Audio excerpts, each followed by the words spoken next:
Hello everybody, how are you doing? It's the end of April.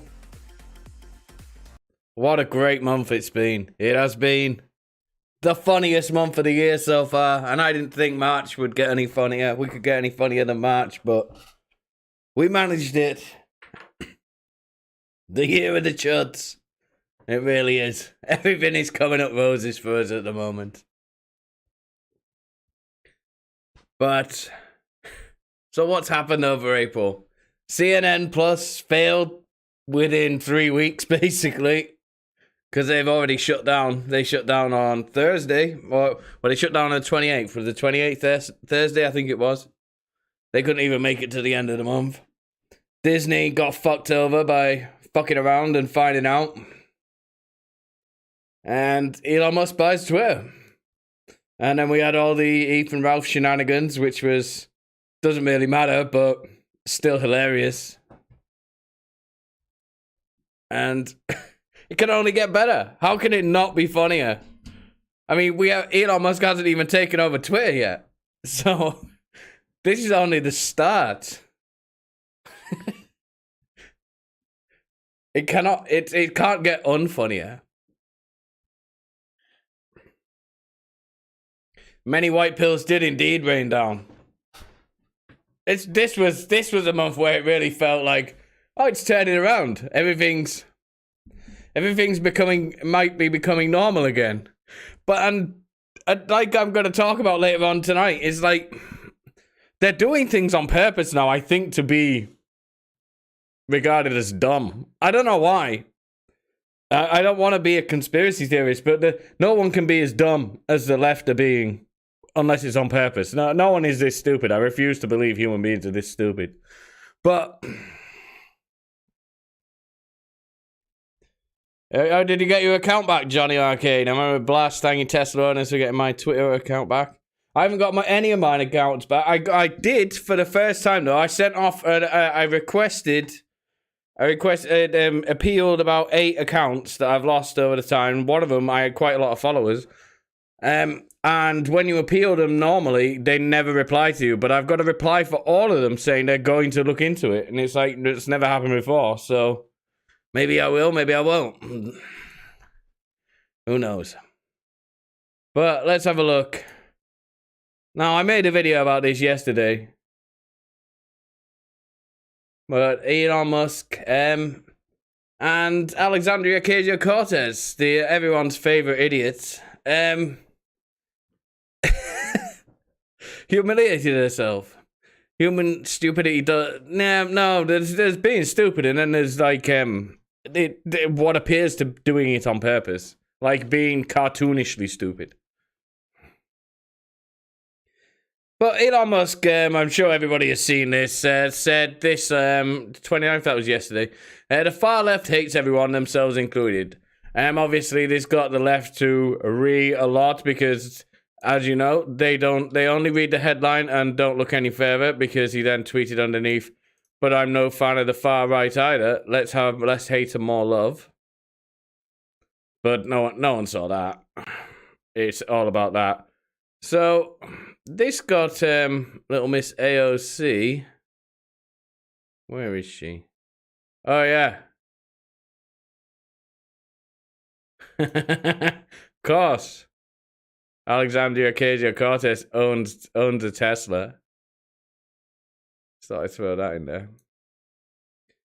And this was the subject of my video yesterday. She's tired of having to collectively stress about what explosion of hate crimes is happening because some billionaire with an ego problem unilaterally controls a massive communication platform and skews it because Tucker Carlson or Peter Thiel took him to dinner and made him feel special.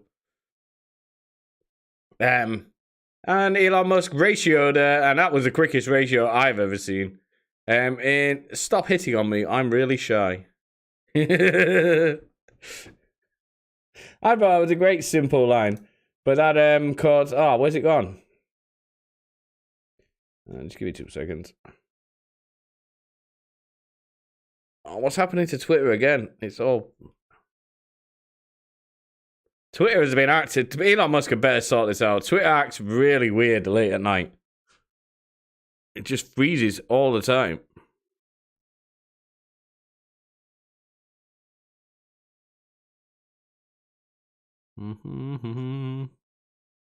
Here we are. And she deleted this within 57 seconds because she's dumb and thought this was an own. After he said, stop hitting on me, I'm really shy. And this all happened 5 minutes after I'd published my video, which is annoying. Because if I'd have just waited an hour, all day, I could have had a much better, longer video. And made more of it. But I was talking about Zuckerberg, but okay. It's like, oh God. That's just so, I mean, even she realized this was cringe. She deleted this 57 seconds after posting it because sometimes even the most dedicated cringe lords understand they're posting cringe because it was obviously not.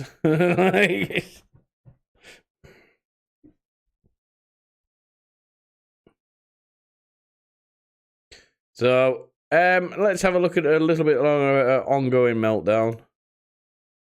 Where is she? Where is my baby? Ah, here she is.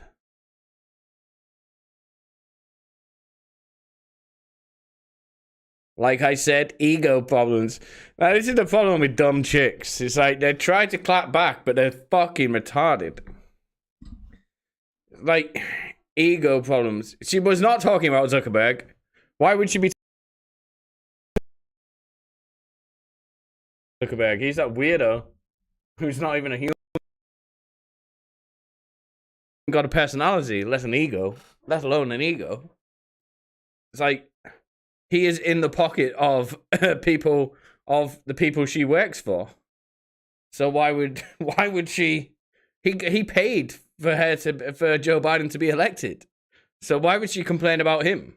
She wouldn't, because she was. And she got really upset that this guy in 1, 2, 3, 4, 7 words managed to humiliate her this badly.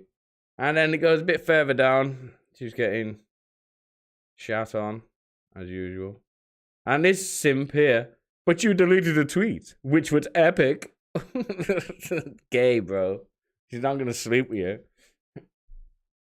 I try to avoid giving people with massive ego complex like this the attention and QT's replies they've craved and are seeking when I can help it.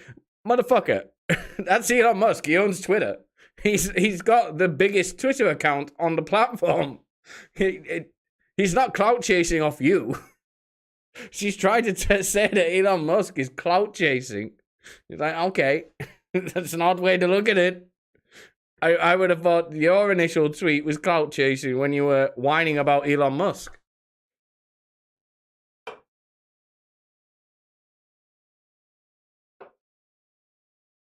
But obviously, no one believes her, and the AOC loves Elon hashtag was trending for quite a while until they appeared to just totally inorganically remove it.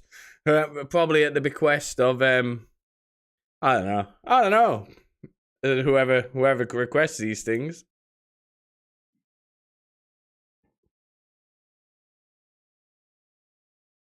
Yeah, she did it. She tried to say it with Zuckerberg after she specified dinner with Tucker and Theo. People, yeah, exactly.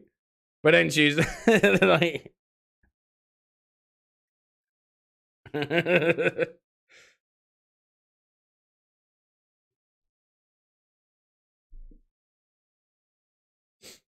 and obviously this hashtag is full of memes. So this is why she's continuing to melt down, because she's just getting dunked on all the time, constantly. Elon Musk bought Twitter because he wants to sleep with me. See, this is what happens when you say dumb shit. Like, if people start criticizing you, they all want to date you. Only now it gets used back on you. This is how fucking retarded she is. This is why I think she's great. Like, people would clap back and think, "Oh, this is clever," and you're like, "Well, I'd definitely come in used against you at some point." But okay then.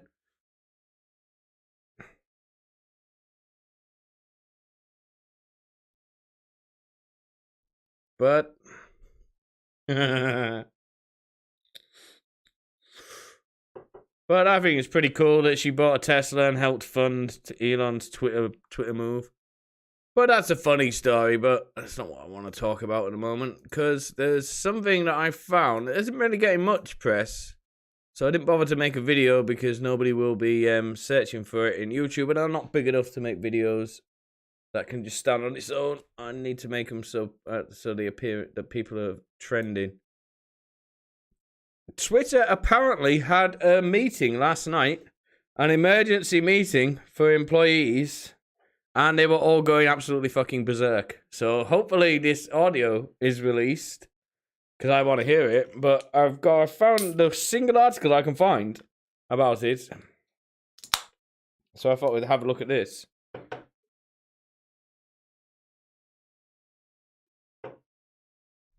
So the headline is, "An open homophobe and transphobe. Furious Twitter staffers slam Elon Musk and say his ownership will hurt recruiting as they fret over layoffs in emergency staff meeting with CEO Parag Agrawal. Twitter staff lashed out during impromptu all-hands meeting on Friday. Many vented fury over Musk's deal to buy the company for $44 billion. One staffer accused Musk of being an open homophobe and transphobe." Is he? I've never seen that. Others expressed fears of mass layoffs once the acquisition deal closes. CEO Parag Agrawal was described as appearing tired and at times annoyed. Imagine how unbearable it must be for him to deal with these, I don't even know if you can call them people, these pronouns. It must be absolutely exhausting. They must be outraged from morning till night. It's like, It's like, that's the only thing I can think of. I feel sorry for him. In an emergency meeting on Friday, Twitter employees lashed out over Elon Musk's deal to acquire the company for $44 billion, accusing the world's richest man of bigotry and fretting over potential job cuts once the deal closes. Staffers at the impromptu all-hands meeting fired angry questions at executives, including CEO Parag Agrawal, who was described as looking tired and at times annoyed, according to Insider. Reached by the dailymail.com on Saturday morning, a Twitter spokeswoman declined to comment. One employee at the meeting described Musk as anti-gay and anti-transgender, expressing fear that his ownership will hurt efforts to recruit new employees. Well, it won't though, will it? What if the new employees are anti-gay and anti-transgender? Then they'll really want to work there. It's not going to hurt it, is it? How can it hurt it? What should we tell the LGBT community at recruiting conference we're lined up to attend when they ask us why we should come to work at Twitter when we just sold ourselves to an open homophobe and transphobe? The staffer asked Delana Brand, Twitter's chief people and diversity officer. I didn't get wrecked. Fuck off, maybe? Brand diplomatically avoided agreeing that assessment and Musk responded, I cannot speak to Elon's personal feelings on these things. I can't speak to what he's done in his other companies in terms of people's experiences. Perhaps in the future we'll be able to have a conversation. That may be telling. You just need to fire everybody. You just need to fire all of these people. You need to fire all of them. Just start again. Criticism of Musk may have been referring to his prior mockery of the inclusion of pronouns in Twitter bios. Good. Yeah, we should all mock that. Recent reports also suggest that the billionaire was prompted to buy Twitter after the service suspended a satirical account that praised the transgender Biden administration official as Man of the Year. And that was funny. It's a joke. Twitter staffers also voiced fears about coming layoffs. Musk has reportedly vowed to slash executive pay after taking over, but one source said he will not make any decisions about job cuts until he assumes ownership. Yeah, good. One employee described as angry and disappointed raised the issue with Agrawal in a question read aloud during the meeting. I'm tired of hearing about shareholder value and fiduciary duty. What are your honest thoughts about the very high likelihood that many employees will not have jobs after the deal closes? Then you weren't doing a very useful job. Agrawal answered that Twitter has always cared about his employees and would continue to do so, but did not deny the possibility of layoffs. Different organizations have different cultures, but they've excelled, he said. It will be different here than what it is today, but for the people who are here, it will be worth it to be here. I believe the future Twitter organization will continue to care about its impact on the world and its customers. It doesn't have any impact on the world if you think about it. It just makes fucking idiots scream. Executives said during the meeting that the employee attrition rate has not changed compared to the levels before the news of Musk's interest in buying the company. Well, of course it hasn't. It's been a week. In recent days, Musk has tweeted criticisms of Twitter's top lawyer, Vijay Gad, who is widely respected across Silicon Valley. That's why he criticized her, because she's obviously a piece of shit. Gad was a key player in controversial moves to ban Donald Trump from Twitter and censor reportings on Hunter Biden's laptop. Musk's attack triggered a barrage of online harassment targeting Gad, good, and led to speculation that he could fire her after assuming control, also good. At Twitter's meeting, Gad addressed questions about the contract Musk struck with Twitter, defining the terms for his buyout. Asked about the $1 billion termination fee that either party could be forced to pay if they walk away from the deal, Gad said, it could be seen as an incentive in some ways to perform the contract. No shit. But the contract itself has very strong requirements to perform, Gad continued according to Insider. What I mean is there's a provision in the contract that says Twitter can sue to have the contract enforced. So as we say, it's not just about a termination fee. It's all the provisions and how they play together to create deal certainty.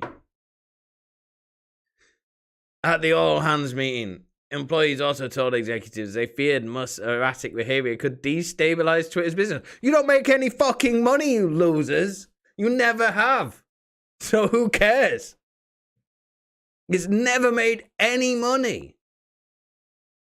So who fucking cares what he does? It can't be any worse than what you're doing, because you're fucking idiots and you can't make the second largest platform on the internet make money. So whatever he does is gonna be better than you, because you've been doing it, what, since 2006? And you can't make any money. As the company prepares to address the advertising world in a presentation next week in New York City. Do we have a strategy in the near term how to handle advertisers pulling investment? One employee asked. No one's going to pull investment. They're absolutely. This is the time where he's going to gain investment because of fucking bounce. Twitter is actually, because he's taking over, the place to be. It doesn't matter what money doesn't matter what people think of other people. It's like Twitter. It's all anyone's talking about. You need to be advertising on Twitter. No one fucking cares about Facebook right now. You need to be piling all your advertising money into Twitter, because that's where everybody's going.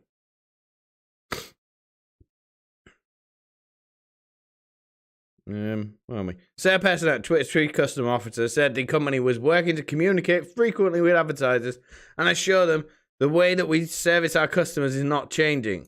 Well, that'll be disappointing to them, so I wouldn't tell them that, because after the meeting, a Twitter employee told Reuters there was little trust in what executives had to say. The PR speak is not landing. They told us don't leak and do a job you're proud of, but there's no clear incentive for employees to do this. Ah, yes. I love this talk. Noting that a compensation for non-executive staffers is now capped because of the deal. Agrawal is estimated to receive $42 million if he were terminated within 12 months of his change in control. So he's getting terminated in 366 days in then. At the social media company, according to research firm Equilar, Gade, who earned $17 million last year, would walk away with a severance package worth $12.5 million, including accelerated vesting of our incentive shares. During the meeting, Agrawal urged staff to expect change in the future under new leadership and acknowledged that the company could have performed better over the years. Yes, we could have done things differently and better. You could have done everything better. I could have done things differently. I think about that a lot. Elon Musk. This is where they SEO stuff and put another article on the fucking bottom of it. But yeah. So they're already losing their minds, and Elon Musk is a homophobe and a transphobe. I mean, I've never fucking seen him say anything homophobic or anything.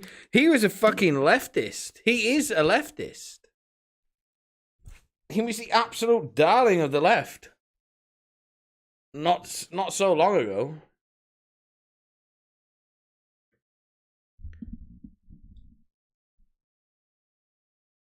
You know, Elon Musk thing isn't that funny. Are you fucking crazy, Captain Kuma? It's not the actual story isn't that funny. It's the meltdowns. It's the subsequent meltdowns that it is causing. It's like, I don't care. The story's just the story about a very rich guy buying a company. But the meltdowns and the subsequent these leftist people completely losing their shit over a billionaire buying a company off another billionaire. And it's like, oh, well, he's not the right type of billionaire. Like, it's unbelievable. I've never seen anything like this. It's even more stupid than Trump, because at least you could understand why they dislike Trump, even though you understood that they were just being told to dislike him by the television. But they don't even make any sense. Like, Elon Musk is nowhere near as evil as BlackRock and Vanguard, who own large chunks of Twitter right now. But they're simping for BlackRock and Vanguard. And it's like, what the fuck? Do you even know what you're saying? And they don't know what they're saying. They're just like, I've been told to be angry about this, so I'm going to be angry about this. It's great.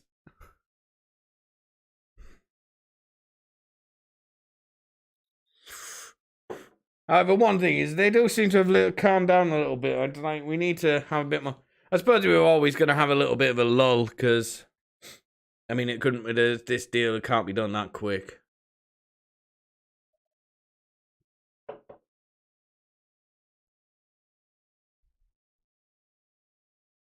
Oh yeah, if anybody wants to help me out, if you want to like the stream, I don't know why this matters, but YouTube says in a little in a little thing in the back end of it.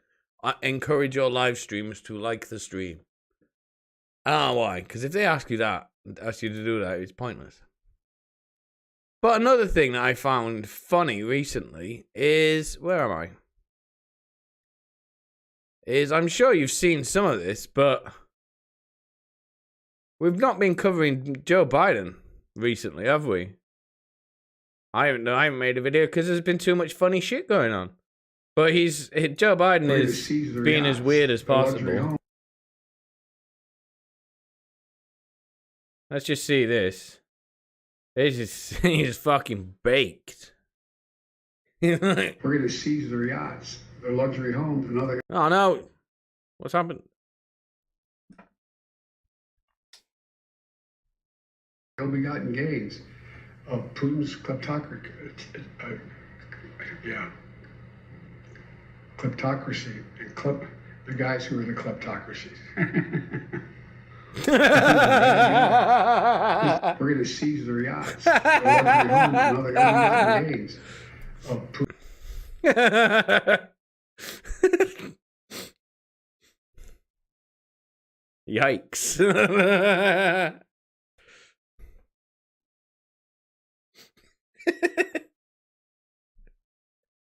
So Joe Biden's as sharp as ever, of course.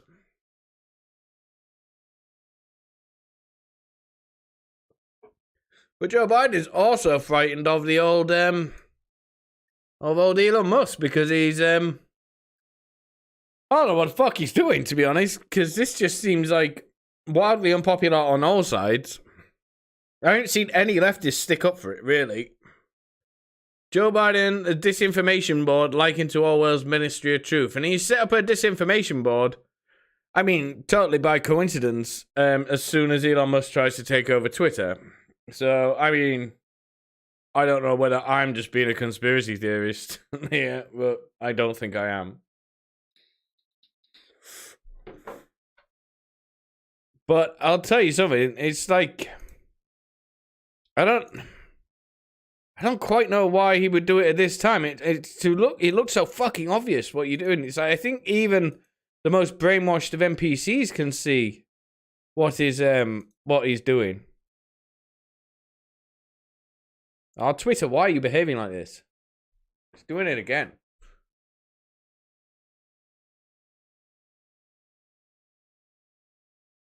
Yeah.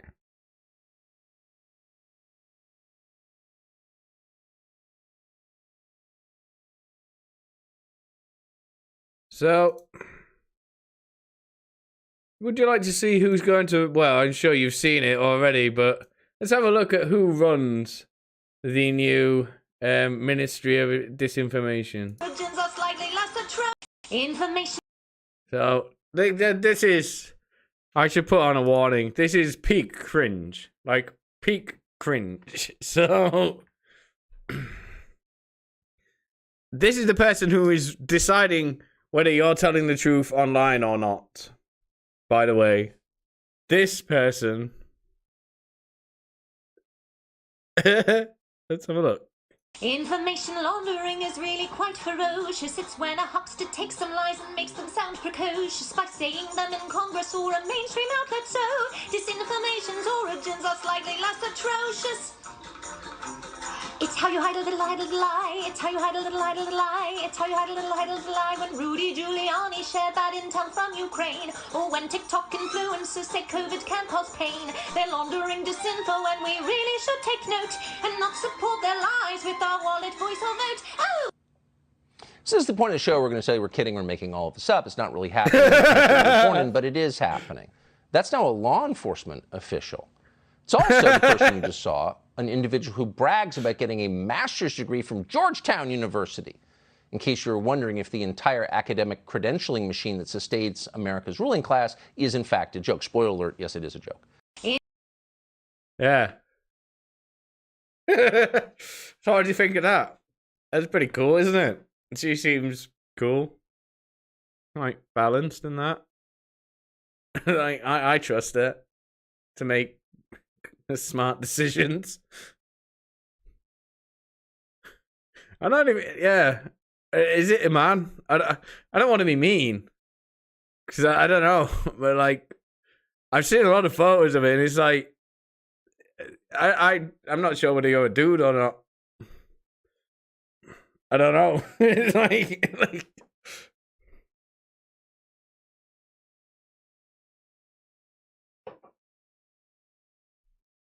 But yeah. And we've got some other things, and here she is as well.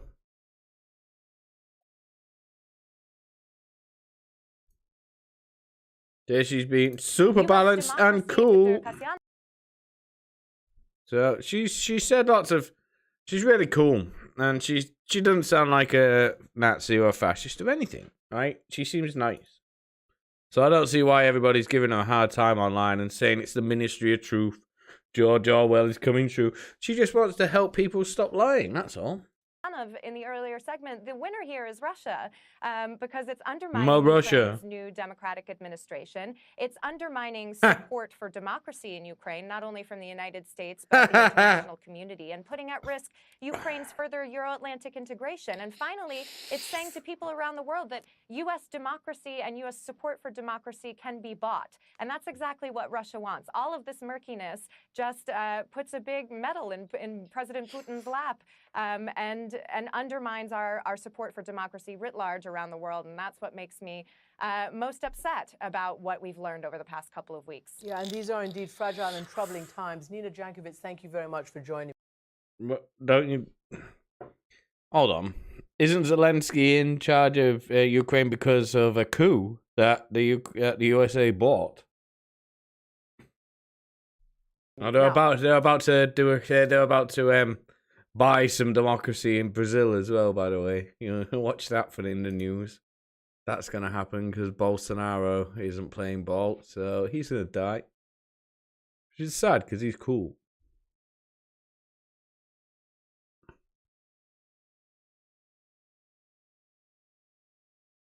Here she is as well. And listen to the hypocrisy here. Imagine that.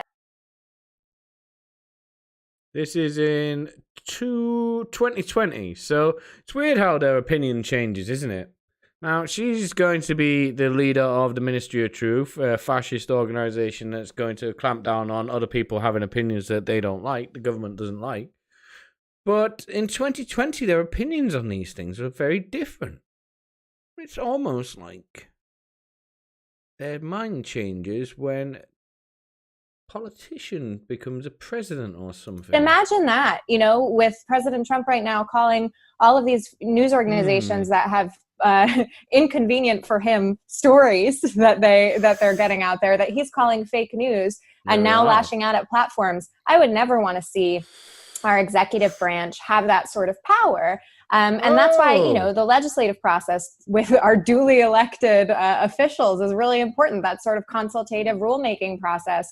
And we can't just govern by executive order anymore. I think I'll leave it there. I think the reverberations in the free speech space are huge. Not to mention, this is exactly what Section 230 do you? was designed to do, to allow the platforms to enforce the standards on their own spaces. So I think, you know, the entire conversation. Oh, to allow the platforms to enforce the standards on their own spaces. But now you're the head of the government's disinformation brigade. Is being obviously blown out of proportion for political reasons. I'm super involved. But in the more democratic countries, I'm thinking in particular of Poland. Poland has established this consultative process with its Ministry of Digitalization and Facebook, because, like the Trump administration, and I wouldn't be surprised if the Law and Justice Party got this idea from the Trump administration. They believe that there's anti-conservative bias on Facebook, even though there have been multiple studies that prove otherwise. And they have this consultative process where they send someone from the Ministry of Digitalization to discuss with Facebook's officers in Warsaw all of the instances of unfair content moderation, and some of them are being overturned through that political pressure. They have a tip line that people can kind of report when they think their content has been unjustly overturned. And the Trump administration has a similar thing. So it's providing a lot of fodder for anti-democratic online governance. And it's providing a lot of fodder for anti-democratic online governance. It's very, very scary, and I think this is really where Congress needs to step in. I think we're seeing cooperation ramp up on a number of levels. So I will be completely honest and say that my program at the Wilson Center is partially funded by Facebook. What a difference 2 years makes, eh? That was her job was her current job was very anti-democratic. Democratic. How bizarre. How bizarre. I don't know how these things could change. I just don't know. There's no way of knowing, is there?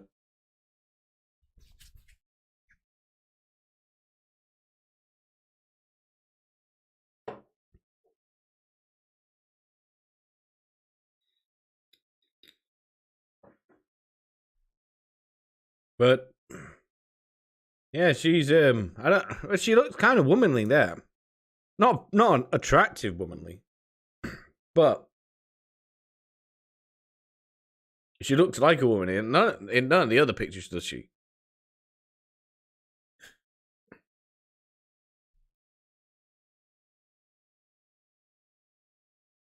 But Brian Stelter, who was kind of butthurt about being a total failure and a potato, he was pimping this article, which makes Tucker Carlson sounds fucking cool. A New York Times analysis of 1,150 episodes reveals how Tucker Carlson pushes extremist ideas and conspiracy theories into millions of households. Over time, the show has gotten darker. Well, maybe that's because you're all going more insane. Now, that sounds like a cool story, and they've made it look cool. Let's have a look.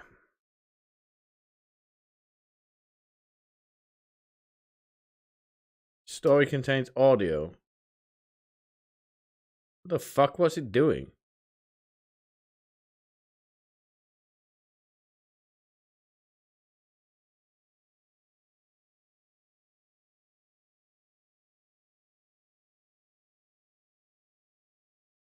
There we go.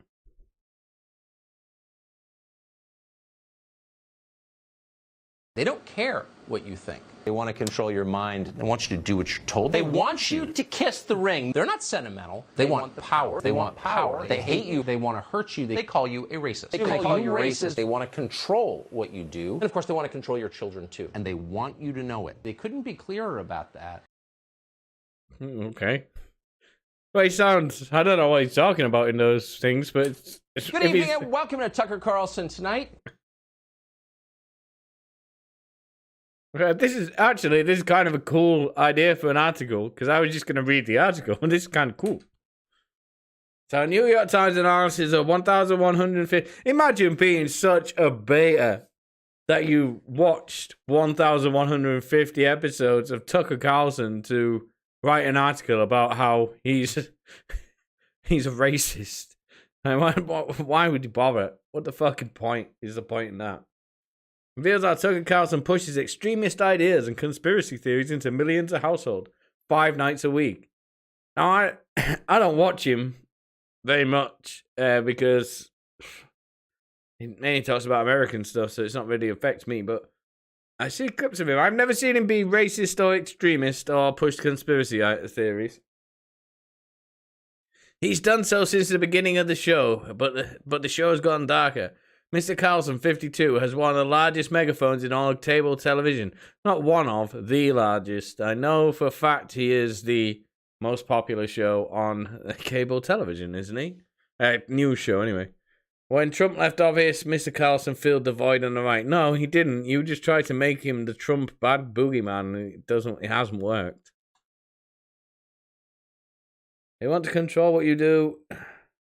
When you enter Mr. Carlson's world each night, you are among his 3 million plus viewers and part of a Fox News network that is 92% white and overwhelmingly older, according to Nielsen data.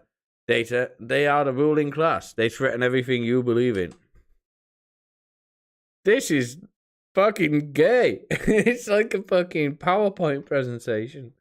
They include Democratic and some Republican officials, members of the media, and big tech executives, academics, sports and Hollywood stars, and others. This is sad. So Tony Fauci is back, unchastened, with still more commands. He cares about the environment to the extent it gives him more power. Things are getting more dangerous in this country. Luckily, Kamala Harris has a plan.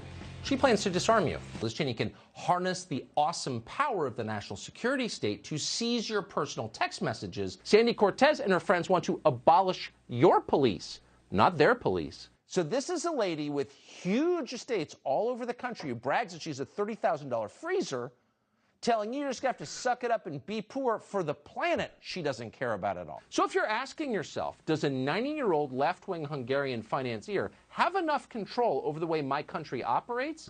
The answer is decidedly yes. The tech oligarchs join forces to censor their political opponents. You may be one of them.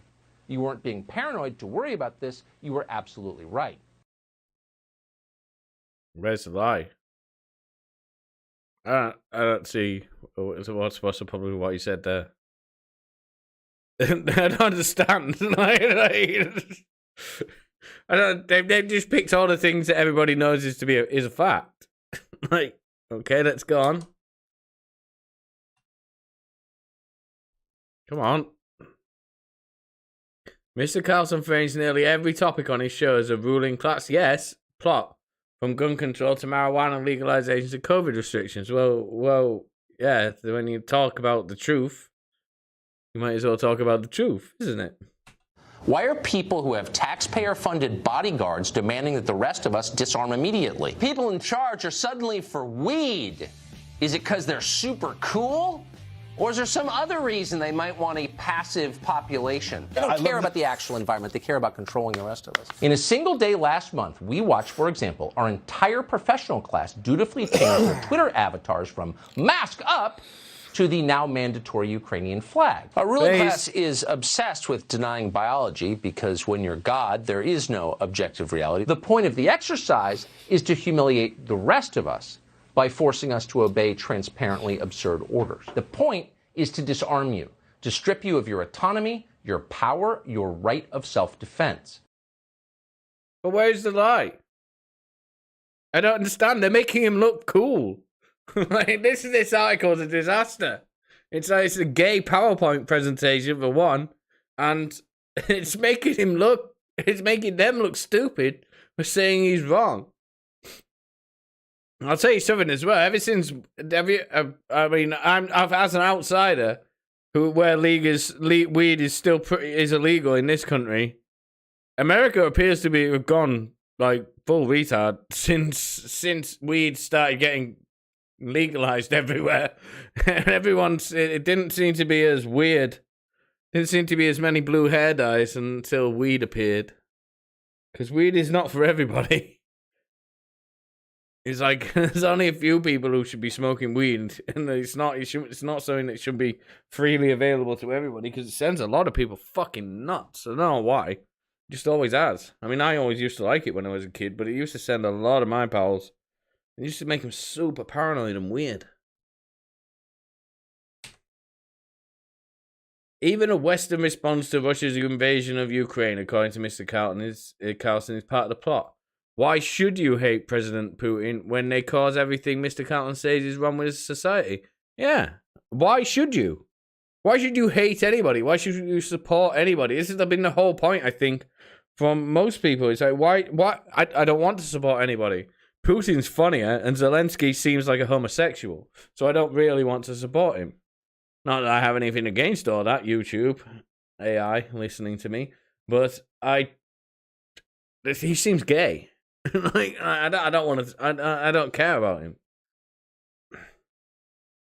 The real enemies, Mr. Carlson implies with the rhetorical questions, are his usual targets: China and the US ruling class, which is correct. We all know this. Mr. Putin, whose military has bombed Ukrainian civilians and committed atrocities. Well, we don't know that. We don't know that because we have absolutely fucking no idea what's going on there. Well, actually, I do. Well, I can't show it on YouTube, but I know what's going on there, and it's definitely not what they're saying is going on.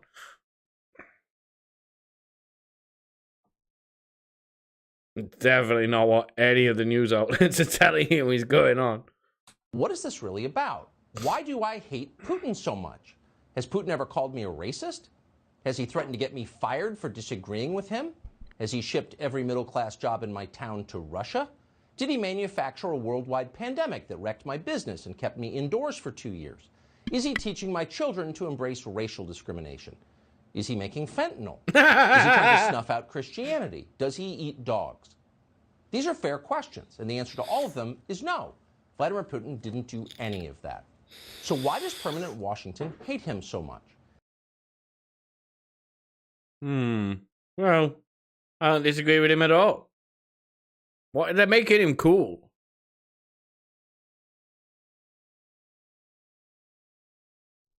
Right, let's see. It's worth noting that a U.S. district judge in a 2020 ruling dismissed slander accusations against Mr. Carlson, saying Fox News' lawyer argued persuasively that any reasonable viewer arrives with an appropriate amount of skepticism about the statements he makes. Well, yeah. As you watch the videos in this story, consider the judge's words. Mr. Carlson often begins segments with a grain of truth or accurately quoted study, but then he distorts a concept to fix his narrative. No. What he does is he tells a story. He doesn't lie. Oh, these people are so fucking... I hate these types of people. Mr. Carlson continued hammers away that they care more about everything else. Identity politics, Afghan refugees, preventing a border war. Well, okay, yeah. Roger Stone's prison sentence. Then you. Yes, that's completely true. Repetition and you framing are tools commonly used by populist or authoritarian leaders. They're not the same things, are they? To create emotional connections with their followers. Or just people telling the truth. I don't know. I mean, who in their right mind thinks Joe Biden gives a fuck about anybody? Who in the right mind thinks Joe Biden understands the concept of anybody anymore? Who thinks Nancy Pelosi cares about you? Who thinks Boris Johnson cares about you? Who thinks any of these people give a fuck? They would laugh if you died. They don't care. They have no desire to care about you at all. They care more about identity politics than they care about your life. They care more about preventing a border wall than they do about raising the wages of American workers. They care more about putting Roger Stone in prison than about punishing looters and arsonists. They care far more about foreigners than about their own people. They seem to care more about Venezuela than they care about this country. They care about Afghans far more than they care about you. They don't care about you, and they're saying that as clearly as they possibly can. They don't care about your kids, and they really don't care about your grandkids. Where's the lie? I don't understand. Is this a hit piece? Or is this designed to make everybody go, well, he makes some good points here. I think I'll watch him now. This seems like an advert. Because if you're somebody who is not that rich and watching this and going, well, actually, yeah, they don't care about me. I'm fucked. I'm going to watch Tucker Carlson from now on. This article is going to turn more people to him than away from him. Here are all this is autism. This is super autism. Here are all 1,150 Tucker Carlson Tonight episodes that the Times analyzed from November 2016 through 2021. Mr. Carlson invoked a ruling class in more than 800. Right, this person is like a super autismo. Jesus fucking Christ.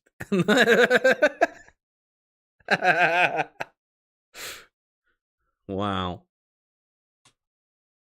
In this next slide, you will receive a repetition of a theme. The ruling class wants you to just shut up and obey. Well, they do.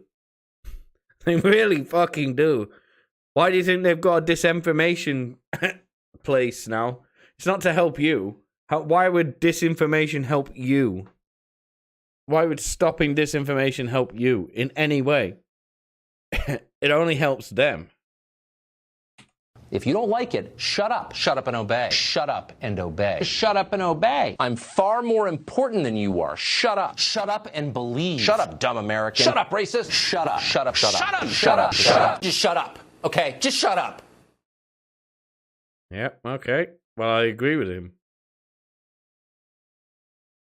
I agree with everything they've framed here. They're trying to frame it as though it's like... No one would not agree with this. They want to replace you. Jesus Christ, this is fucking... How long is this? Not only do they want to control you, Mr. Carlson wants, they want to destroy you and your way of life. They have various ways of doing this, he asserts, including importing immigrants from the third world to replace you with more obedient voters. Yeah, we've done that. We did that in the UK, and the papers got leaked. And that was exactly what they were doing. Like, they got leaked. It's the Labour Party, the left in our country, did that. They opened up all the borders and just floodgates just flew in. And then a couple of years later, these papers got leaked where they're like, they were planning for 2 to 3 generations ahead because immigrants are far more likely to vote left. So they did it to they completely fucked London up and destroyed London basically, and just for votes. So I don't doubt that is what they're doing in America at all, because they literally did here and got caught doing it here.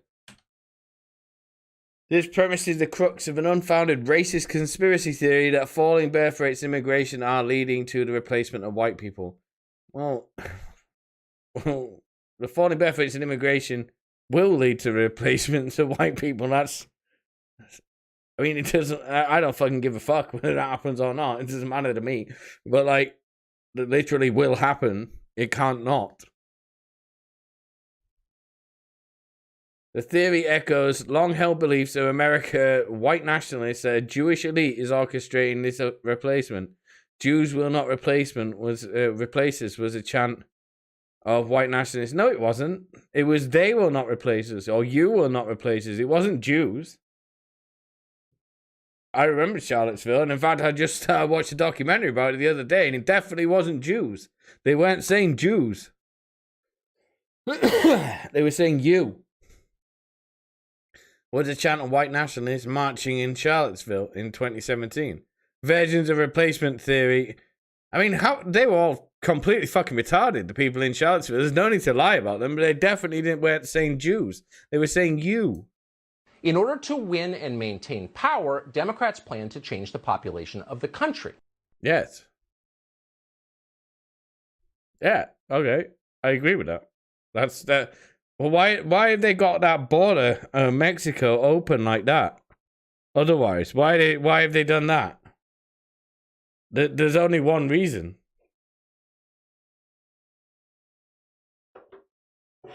Why is it a free-for-all there? I mean, if you can give me a solution as to why that's like that, another one other than what he's just said, then I'll agree with you, but you can't.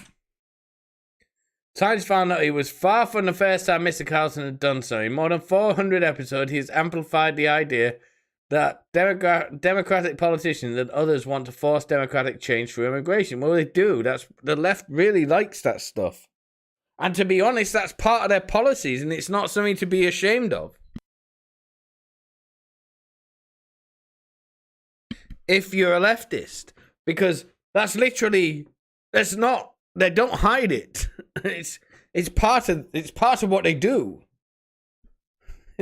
I don't understand why they're complaining. They love the immigration.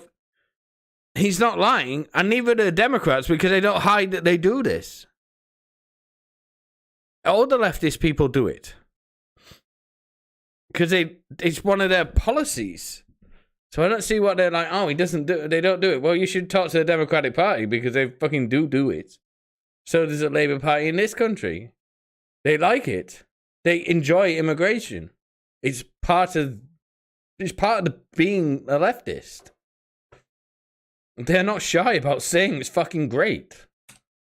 This is how radical demographic change happens. I don't want to live in a country that looks nothing like the country I grew up in. They can embrace the issues the middle class cares about, or they can import an entirely new electorate from the third world and change the demographics of the U.S. so completely they'll never lose again. Democrats know if they import enough new voters, they'll be able to run the country forever. Dramatic demographic change means many Americans don't recognize where they grew up. As with illegal immigration, the long-term agenda of refugee resettlement is to bring in future Democratic voters. Illegal immigrants are the key to their power. The point is to import as many new Democratic voters as possible. The whole point of their immigration policy is to ensure political control, replace the population. This policy is called the Great Replacement, the replacement of legacy Americans with more obedient people from faraway countries. Okay. So he said it. I agree with him. So he's like somebody just said in there. The longer this goes on, the more it proves how consistent he is. Yeah. It's like, oh, so he doesn't change his opinion like CNN does every single other day. Oh, okay. He sounds cool. These are not isolated clips. Behind every yellow box is another instance of Mr. Carlson's assertion about demographic replacement, totaling more than 50 hours. I cannot get over how autistic this is.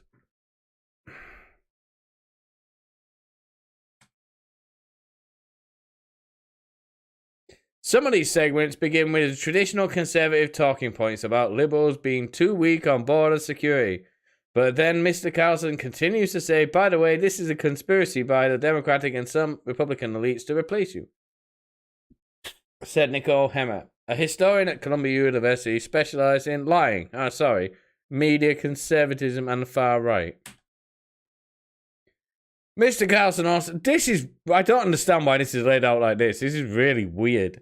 Mr. Carlson also posits, they have not even spell checked it. The New York Times has not even spell checked this. Mr. Carlson also posits that feminism and gender nonconformity threatens masculinity and contributes to falling birth rates. Well, it does. You can see that the creation of the white male victim in Tucker Male's show. It's absolutely. Oh, you're complaining about victims. It's like you're pretending that trans people are getting murdered all the time when they're just killing themselves. Well, American men are in deep trouble. If men are keeping women down, why are women doing so much better than men? If you destroy men or complete the destruction of men, they're pretty close to being destroyed, I would say.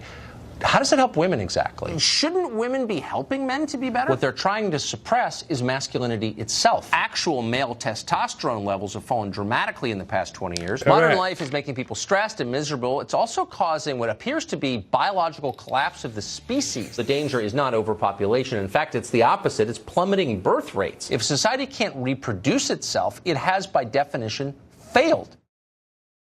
Okay. I agree with this.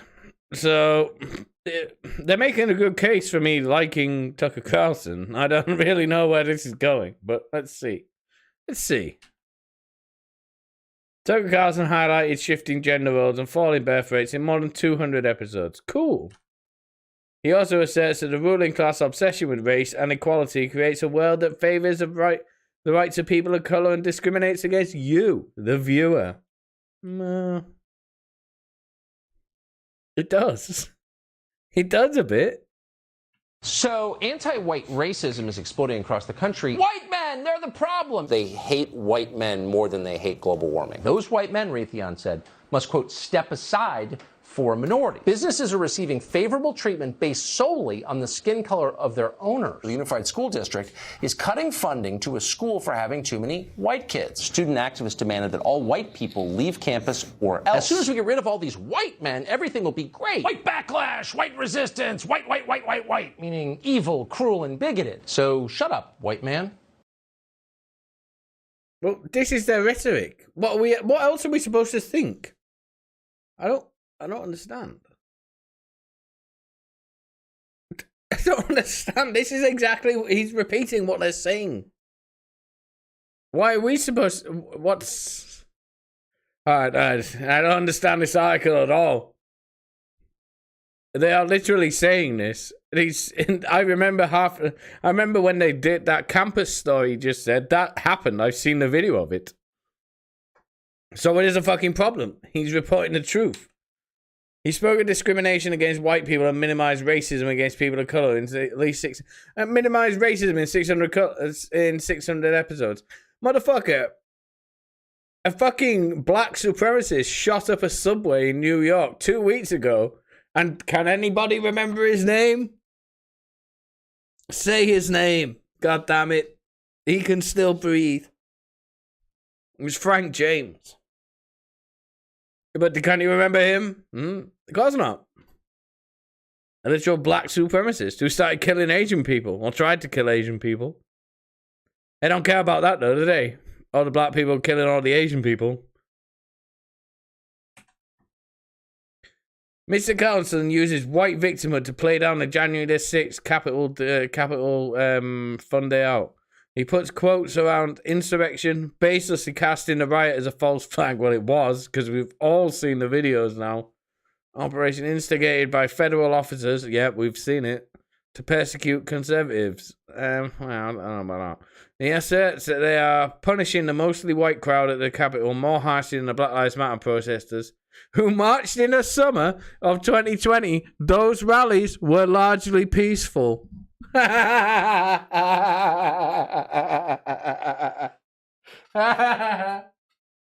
is why things like this don't have any audience, because everybody with a fucking brain knows those rallies were just completely murdering and killing. That's all they were, and burning down everything and Air Jordans. In a civilized country, you have equal justice. You punish people equally for the same crimes. And why are all those January 6th protesters still in prison on trespassing charges, as so many Biden voters who torched federal buildings walking free? Correct. January 6th is being used as a pretext to strip millions of disfavored Americans of their core constitutional rights. If January 6th was an insurrection, and we'll believe anything, where's the evidence of that? For every single one of the last 365 days, the propaganda machine has been at 11, ginning up noise about January 6th to deafening levels. And no one cares.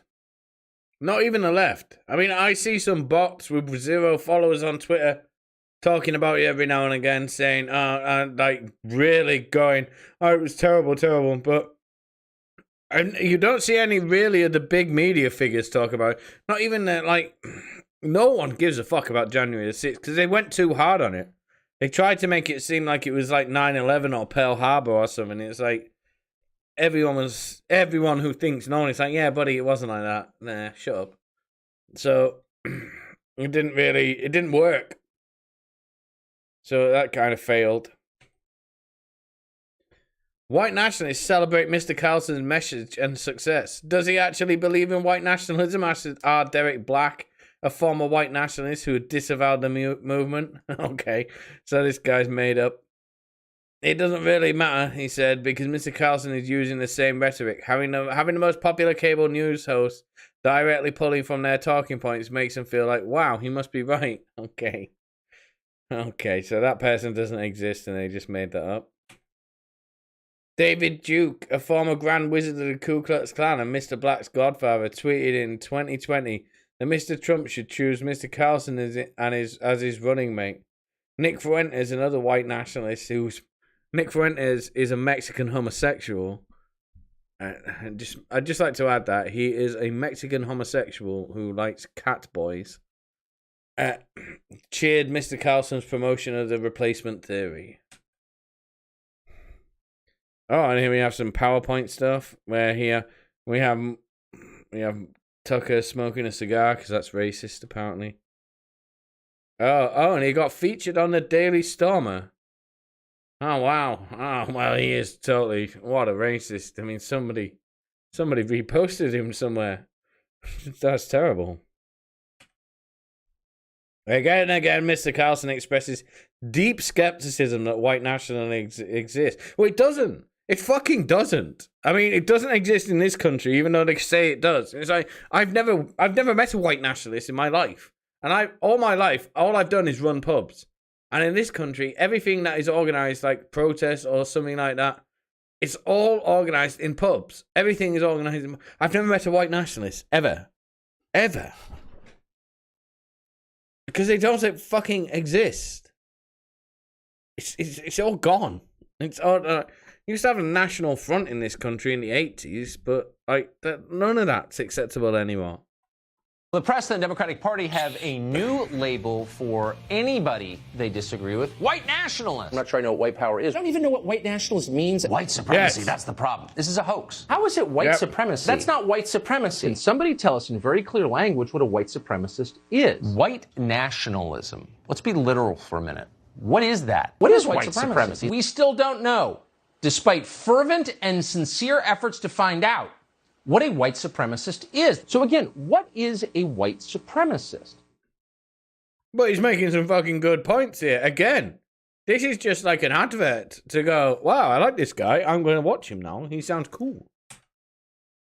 Mr. Carlson also uses rhetoric similar to that of the men's rights activists, nativists, and others on the fringe. Nativists? Isn't that Indians? Red Indians? And others on the fringes of the right. Here's a linchpin, a central node of these different discourses, a place where they can all converge. What? Said Jennifer Mercury, a historian of American political rhetoric, retard, and a professor at Texas A&M University. Yes, I was correct in my assertion. And he repackages them in a way that makes his audience more likely to accept them. Since Trump left office, Mr. Carlson has become the ideological enforcer of conservative populism. No, he hasn't. He's a fucking TV show host, and they've tried to make him into the boogeyman because they haven't got Trump. And it hasn't worked because the left don't really care about Tucker Carlson because they don't watch Fox News. And Brian Stelter tried to put him on his shitty show every single day to complain about him, but then they realised that maybe 2 or 3 people watched that Brian Stelter show. What was it? Gay Opinions or something like that. Oh, no, what was it called? I Am Trustworthy or something like that. I'm the Trustworthy Potato or something like that. I can't remember. And he sometimes uses perch to punish Republicans who contradict his narrative. After Senator Ted Cruz, Republican of Texas, called a January 6th riot at the U.S. Capitol a violent terrorist attack. Yeah, that was gay. He shouldn't have done that. He appeared on Mr. Carlson's show to apologize. Good. More Carlson. Over time, the show has evolved to become more potent than direct. This is fucking long. I did not realize this was this long. This is like a massive recession. An echo chamber of Mr. Carlson's narrative, where Mr. Carlson once regularly interviewed guests who disagreed with him. He has increasingly devoted less airtime to opposing views and more talking directly to you through his ever-growing monologues. You mean people like that, and that's the popular bit, so they accentuate the popular thing? I don't know. It's kind of what most people do.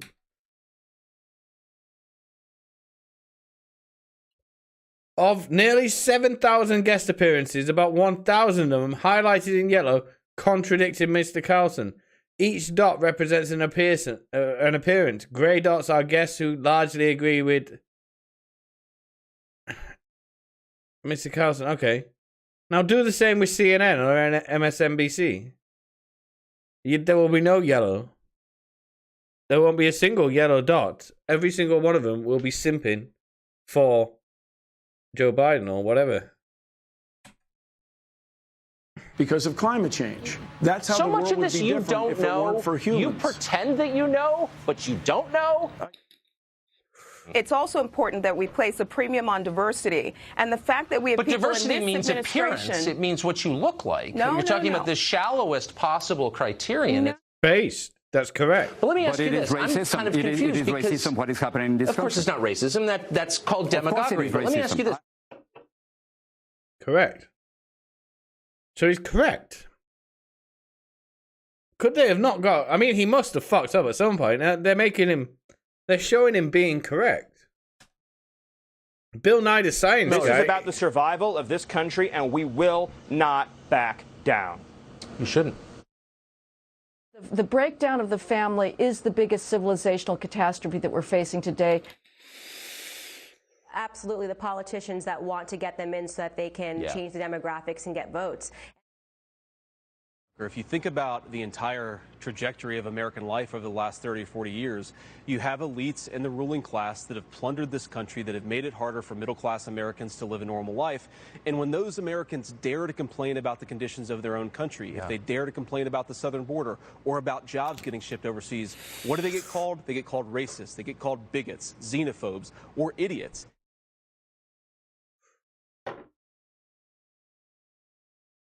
Who is disagreeing with anything he's saying? I don't understand what is happening here. This is an advert. Fox News did not change the guest format because liberals refused to come on the show, as Mr. Carlson has complained. Scrutinizing ratings data, the network learned from that its audience didn't actually want to hear from the other side. Do you mean like CNN and all the other leftist things? From my discussions with Fox News bookers. Okay, so this is a lie anyway. My takeaway is that they've made the judgment that they just don't do debate segments anymore, said Richard Goodstein, a Democratic lobbyist and campaign advisor who appeared more than 90 times on Mr. Carlson's show until summer of 2020. So this guy is butthurt he doesn't come on his show because no one gives a fuck about him. Meanwhile, Mr. Carlson now spends more and more of the show on his opening monologues, talking directly to his viewers, because that's what people like. Through the camera. These bars show the number of words in each monologue. This is an insane level of autism. Why would you do this?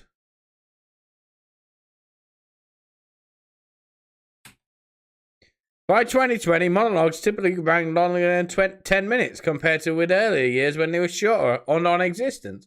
It's not unusual now for Mr. Carlson to talk into the camera at the start of the show for up to 15 to 20 minutes because it's popular, you dumb fucks.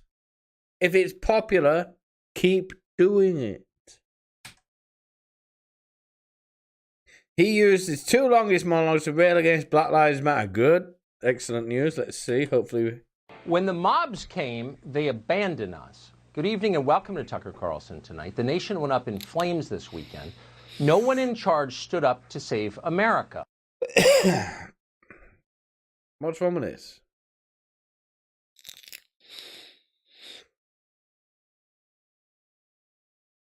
And then what? What happens the next time the mob doesn't like something? What will the mob demand next? Let's hope we never find out, because we are close. I don't understand the point. Yeah, he spoke about Black Lives Matter bearing and killing everyone for 26 minutes. It's kind of a big deal. If I had a TV show, I'd talk about Black Lives Matter murdering and looting, burning, looting and murdering. Because it's kind of interesting. What is their point? I do not understand at all what they mean here. This is how countries collapse. Mr. Carlson has said he thinks about the show in installments, giving his audience 1 chapter tonight, 1 tomorrow. Many of his chapters end up in the same place, with warnings that the country, and sometimes civilization itself, is falling apart. It is, because of policies enacted by the ruling class. Correct. Well, now, you have people fucking... Well, you can't even say what I was going to say on YouTube.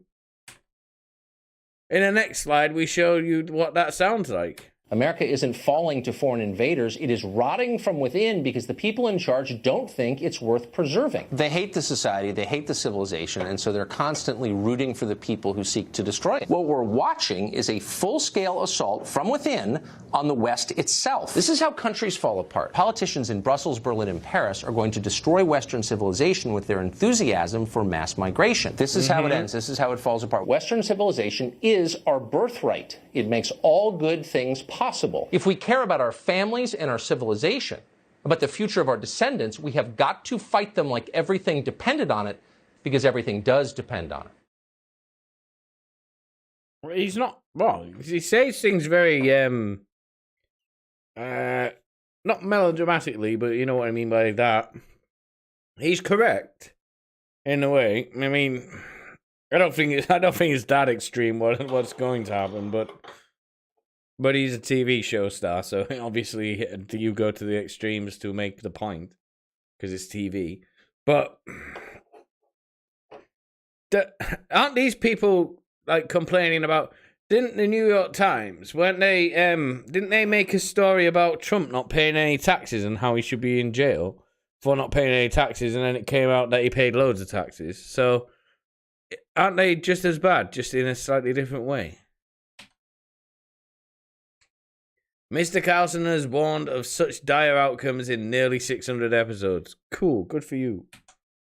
In the span of this story, you'll see more than 100 clips on this show. Each clip is just a snippet from a longer segment. Over the years, the show has dedicated more segments to the most divisive issues. Because they're the most fucking prominent issues. But CNN devoted a lot of time to Black Lives Matter. They just said everybody was fucking great. Everyone was trans. George Floyd came back to life. It was all amazing. And then the other people who were telling the truth said, yeah, everybody's getting murdered and all the Air Jordans, there's a nationwide shortage of Air Jordans. Mr. Carlson devoted 5 times as many hours to such topics in 2021 as he did in 2017. The first full year of the show, according to the Times analysis. Because maybe everything's got a little bit more insane. In a statement, Justin Wells, the show's senior executive producer, defended Mr. Carlson's choice of topics and language. Tucker Carlson programming embraces diversity of thought and presents various points of view in an industry where contrarian thought and the search for the truth are often ignored. Oh, that's quite a cool burn. Stories in Tucker Carlson Tonight broadcasts and Tucker Carlson originals documentaries undergo a rigorous editorial process. We're also proud of our ongoing original reporting at a time when the most in the media amplify only one point of view. Correct. If it's a weeknight, Tucker Carlson will be on. Over the course of an hour, he will look you in the eye and tell you that they want to control and then destroy you. Well, they do, and we all know that. That's it for us tonight, unfortunately, but the good news is we'll be back tomorrow night, 8 p.m., the show that is the sworn enemy of lying, pomposity, smugness, and groupthink. Based. This is how can you? I have not seen anything that anyone could disagree with. That's it for us tonight, unfortunately, but the good news is we'll be Hold on. back How did I make it tomorrow play night, again? 8 p.m., the show that is the sworn enemy of lying, pomposity, smugness, and groupthink. Okay. There we go. About the project. Okay, this is now they're going to talk about how autistic they are. The New York Times watched or read the transcripts of 1,150 episodes of Tucker Carlson Tonight, which is every show Mr. Carlson hosted from special shows and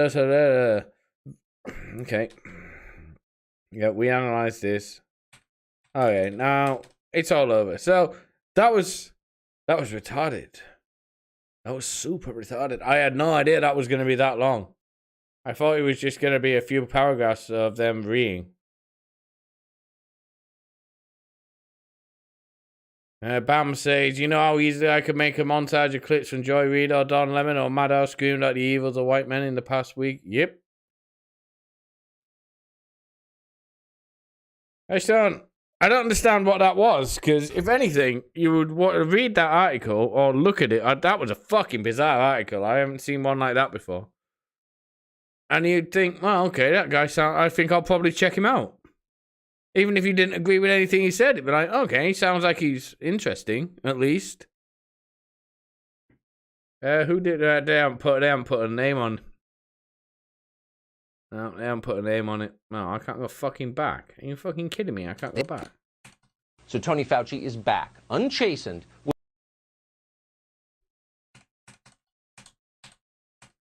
Credits by Karen Urish, YY Kai, Larry Buchanan, Aaron Bird, Barbara Harvey, Blackie Mazzoli.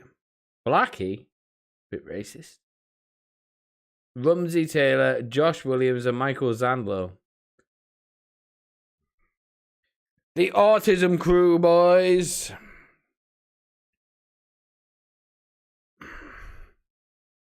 That was the saddest thing. That was one of the saddest things I think I've ever seen. Imagine how much time that took to do that. For what? For fucking what? Oh, we're gonna take him down. I don't think you are.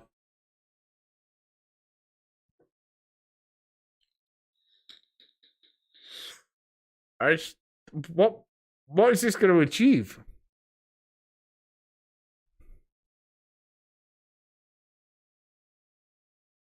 But anyway, as we go along, I bring you sad news. I don't know. Where is it? It is sad, don't worry. Just give me some second.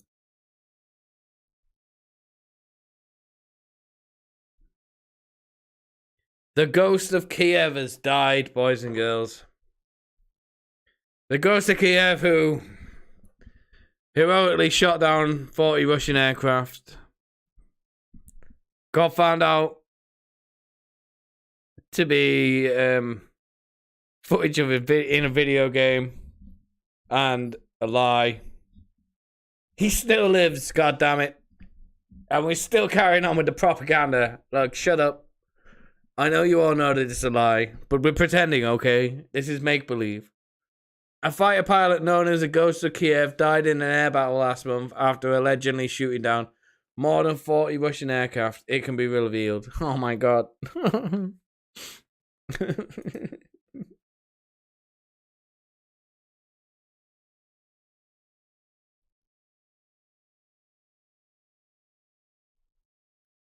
Enjoy unlimited? No. Fuck off. What do you say?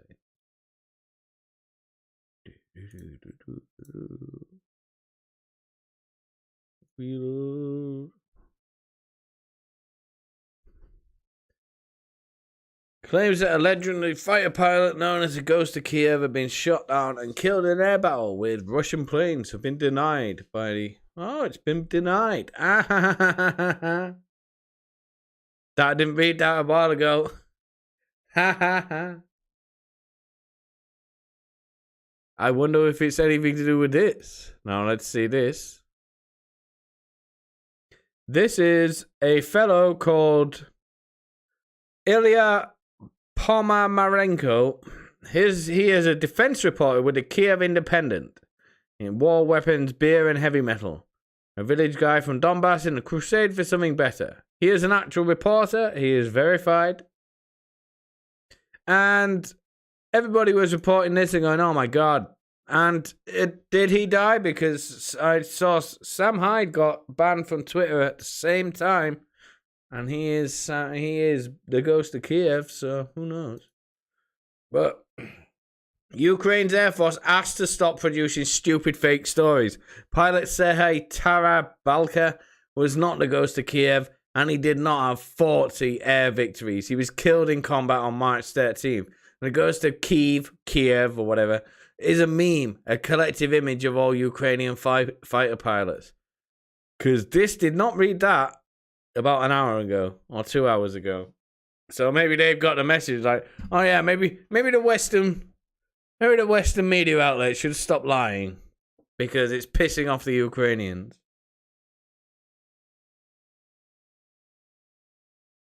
But again, I mean, we should all feel very sorry for the Ukraine and their horrible war. It's so tiring. So tiring. It's just, everything is just getting wrecked. But oh, here's Angelina Jolie. Angelina Jolie. Oh. Насипали в любові.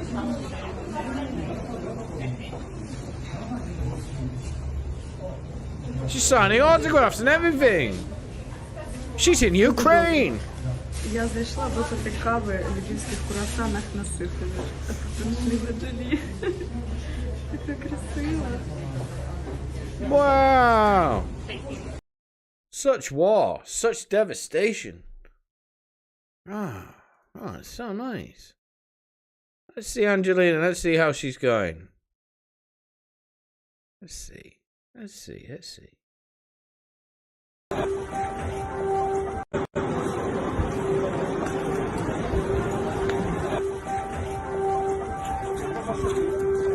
Please, no more. No.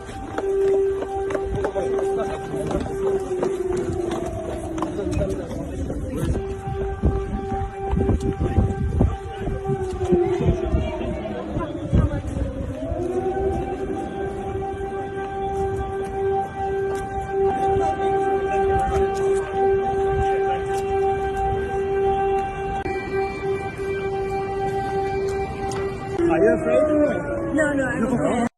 Now, I want you to look as well. I'm just gonna. Now, we've already looked this, but there's something a little bit odd about everything. So I want you to watch the video again, and I'll just point, and I'll just keep an eye on. Don't watch the people in the front. Watch the people in the back. Because there's an air raid. There's an air raid siren going off, isn't there? Pretend panic. Please, no more. Oh,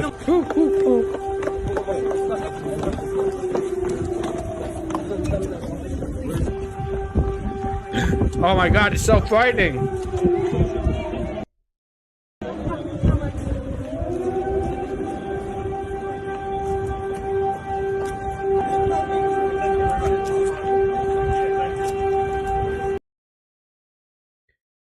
There's a guy in the bus stop sat at a bus. Are you afraid? No, no, I'm okay. Are you afraid? No, because no one else is. I'm not saying that is a fake air siren, but it is 100% a fake air siren if you look at all the people in the background. They don't give a fuck. They're not moving. And one of them is waiting for a bus, which you probably wouldn't be doing if an air siren, an air siren was going off. I mean, I don't know. I don't know much about being in a war zone, but I don't think if an air siren was going off in my town and I was waiting for a bus, I wouldn't be like, well, I'll just catch the bus. It'll be fine. I'd probably just leave. But everybody else in the background didn't seem to care, did they? I don't know. I don't know. Maybe I'm just being weird.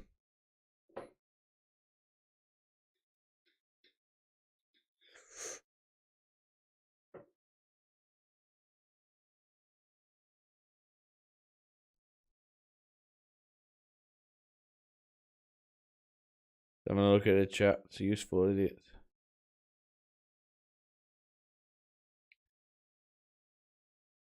But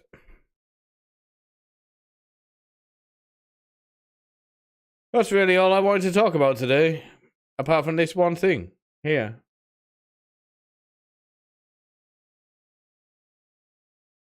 University midwife students taught to care for men giving birth through their penises. This is what's happening in the UK. It's totally normal, you bigots. It's totally normal. Of course, men can give birth through their penises. It's just natural biology. It's not a joke either. That's a real news site, and that's a real story. But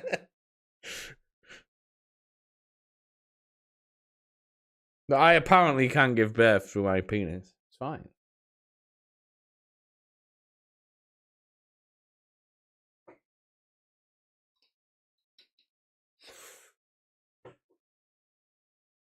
But that's what I want to leave you with. And they're the ones who are saying Tucker Carlson is the one who's deranged. Yeah, it's fine. I look forward to giving birth to my first baby. I never realized I could have one, but apparently I can.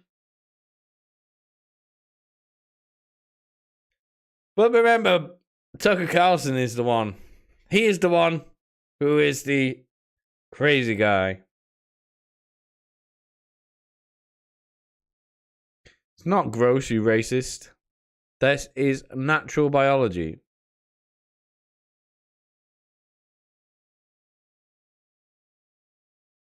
No, babies are babies and men can have babies.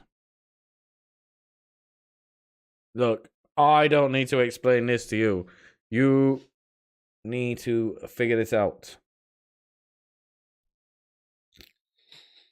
You must not have been listening at school or anything.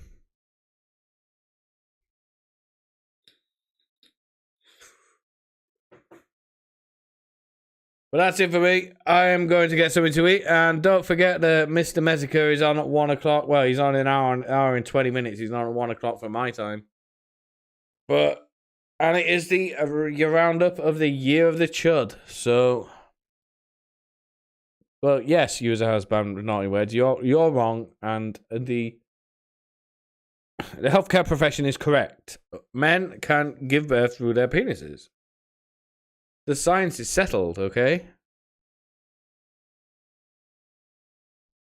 Of course I am watching Medica's stream tonight. It is the roundup of the year of the chud.